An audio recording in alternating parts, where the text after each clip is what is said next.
Good evening, ladies and gentlemen. Welcome back to the channel. I'm recording this video moments after the news of the Esports Nations Cup, not to be confused with the Esports World Cup.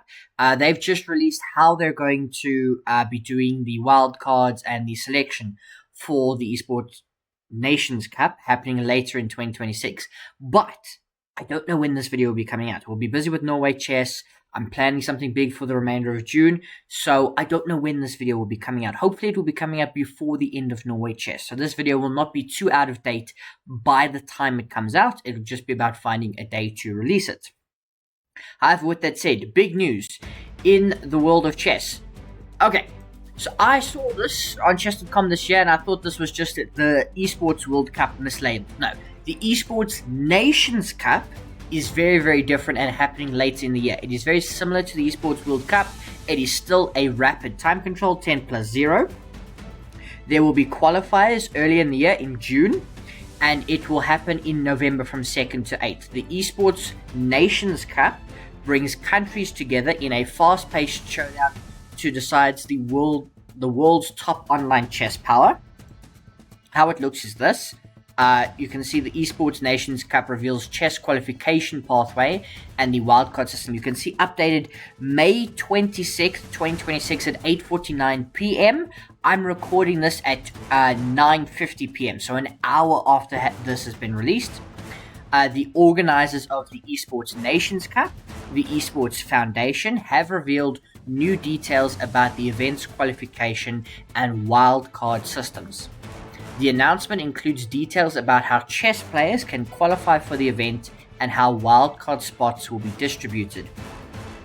The inaugural ENC will take place in Riyadh, Saudi Arabia, from November 2nd to November 29th. Unlike the Esports World Cup, so you can see already they're different. This one, which focuses on esports teams, the ENC will feature players representing their countries and territories across 16 esports titles, so not just chess. The ENC qualification program is expected to involve more than 100,000 players from over 150 countries and territories across all titles throughout 2026. So specifically looking at the chess qualification pathway, in total, 128 players will qualify for the chess event at the ENC. The players can reach Riyadh via 3 routes, 64 players from the Champions Chess Tour leaderboard. That is very, very similar to how they're doing it for the Esports World Cup, where there are going to be a few other events, but a large portion of it is coming from this Champions Chess Tour leaderboard. So that is still there, but you are limited to 1 player per nation from the CCT leaderboard, 61 from regional qualifiers, and 3 wildcards. So half the players from CCT limited to 1 player per nation, a further 61 from regional qualifiers, and 3 further wildcards. An unlimited number of players from each nation can participate in the qualifiers, taking place between June 6th and June 14th. However, only up to 2 players per nation in total can advance to the ENC finals. That is going to be very interesting when you think of countries like India and the USA, and I don't think Russia will be participating, but countries like that, and China as well. They have got fantastic players, but only 2. Chess has received, the 3 additional wildcard spots will be filled through 2 solidarity spots, explained below, and 1 host region slot. So obviously, I believe that will probably go to a Saudi Arabian player. So chess receives 2 solidarity spots alongside the qualification announcement. The wildcard structure for the ENC was also revealed. According to the organizers, the wildcard system will expand global representation while maintaining competitive standards across the event. Solidarity slots are intended to create opportunities for underrepresented countries and territories to participate in the ENC. Countries and territories that have not already qualified in more than 1 game title can apply for these slots. After the qualifiers conclude, the organizers will then select the nations taking those spots based on competitive strength and regional representation. Nations can apply for the solidarity slots from July 20th to August 17th. And then here's the quote to finish it off. ENC is built around the idea that esports talent exists everywhere, and that more players should have the chance to chase the dream of representing their country on the world stage, said Fabian Schumann, who's the Chief Games Officer at EF, that's the Esports Foundation.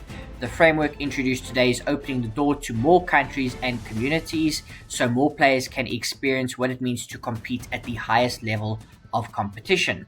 According to the organizers' announcement, participants selected for the wildcard slot will receive full travel and accommodation support. How nice. So yes, that is the ENC, the Esports Nations Cup. That is the pathway for it. I don't know the actual dates. So here you can see players, schedule, format, prizes, location. So the players, no one's qualified just yet. The detailed schedule. Clicking on that, we don't actually have anything yet. So as things develop, I'm sure there will be more information communicated soon. The qualifiers are set for like June 6th. So I'm sure things will be coming out very, very soon. If I'm able to support in the able to play in the regional qualifiers, I definitely will do so. So we'll see. In terms of the format, there's the invitations. So this is up to 64 players will be invited to the Esports Nations Cup. So 64 players are based on the Champions Chess Tour leaderboard and the titled Tuesday Grand Prix Spring Split leaderboard. So this is a maximum of 1 player per country can be invited. If there are still spots available, additional players will be invited based on their performance in Title Tuesday during the Title Tuesday Grand Prix Spring Split. That's a lot of words. And you can read more about the event's official things. Then there'll be a group stage. 128 players compete in the group stage, with only 64 moving on to the playoffs. Players are divided into 16 groups of 8 players each.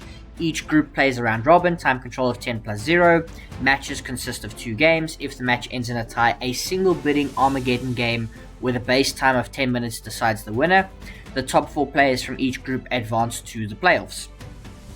The playoffs, 64 players compete in a single elimination knockout bracket. So it's a single elimination bracket, time control of 10+0. Matches consist of 2 games. Quarterfinals and beyond consist of 4 games. If the match ends in a tie, a single bidding Armageddon game with a base time of 10 minutes decides the winner. Lots of words, ladies and gentlemen, lots of information. I hope you're processing it all. It is very, very fascinating, all of this. In terms of the regional qualifiers format, players can join the regional qualifiers based on their federation's region. Each of the 14 regional qualifier grants 4 spots at the Esports World Cup. The following qualifiers grant 1 extra spot, totaling 5 qualified players. So that's Western Europe, Eastern Europe, the Middle East, India, Oceania, and Africa. Qualifier 1, Oceania Qualifier 1, India, Middle East, Eastern Europe Qualifier 1, Western Europe Qualifier 1. A total of 61 players qualify for the Esports Nations Cup through regional qualifiers. Qualifiers consist of a Swiss followed by a double elimination knockout. So in terms of the regions, there is, of course, players can only compete in the region of their federation. You can read the event's full regulations to find a list of countries and their regions. So we've got North America, South America, Western Europe, Eastern Europe, then the Middle East, India, and Central Asia, East Asia, Southeast Asia, and Oceania, and then Africa. So mine's easy. I just go to the African one. Then there's the Swiss stage. Qualifies 8 players for the knockout stage, open to all verified titled players. 9-round Swiss, time control of 10+0. The top 8 players from the Swiss advance to the knockout stage. A maximum of 2 players per country can advance to the knockout stage, with the following exceptions. If 1 player from that country is already confirmed for the ENC, only 1 player can advance. If 2 players from the country are already confirmed from the ENC, the country is ineligible to participate in the qualifier.